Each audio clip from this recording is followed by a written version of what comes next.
What else? Oh, even though it was hot at the zoo, and even though most of the animals were either gone or just in hiding, I did find some of them interesting to look at. Some of the tropical birds that were there kind of took my breath away. There was some macaw, there were some macaw parrots with feathers that were so colorful that they looked like they were painted by a master artist. I mean, they had the colors of the rainbow in them. I really couldn't see how they could have just come into being through evolution. Anyway, being so the case, I tried to see what Diana Seaman believed in by saying, "Look at those feathers on those birds. How could they have evolved like that? Or isn't it amazing how something like that could have evolved?" Dinah Seaman didn't respond to my questions. She didn't say, "It's amazing," nor did she say anything about God or deity making them.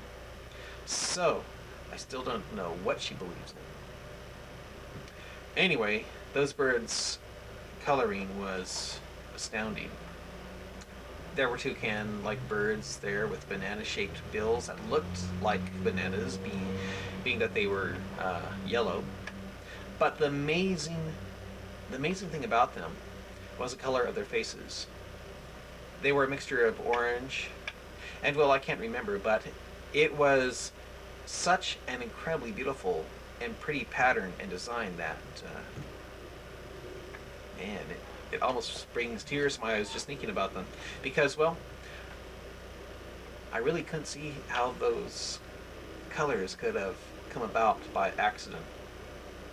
Supposedly, they were developed by the females picking the most colorful of the males of the species, making it the female of the species bringing in those incredible colors.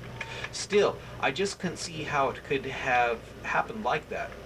Those birds were not only beautifully colored, their colors were located in patterns, lines, and spots that definitely seemed to be designed. They definitely seemed designed.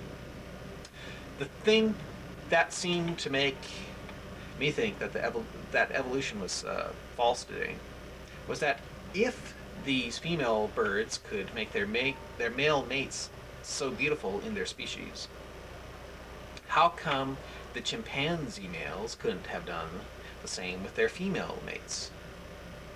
I mean, I looked at the chimpanzees today. I saw the females with their grotesque-looking asses, and I thought, boy, these things are really hideous and revolting to look at. They sure make humans look wonderful. Maybe that is why God made chimpanzees, to complement and add to the beauty of humans. Anyway, although I have no idea where I stand with this Diana, I came out of the zoo today with my faith in atheism greatly hurting. Greatly hurting. What else? Oh, my dad isn't the only one who is excited about Harold Camping's idea of September 6th being the beginning of the Second Coming. My grandma's piano friends, being the beginning of the Second Coming. My grandma's piano friends, the Brigettes, are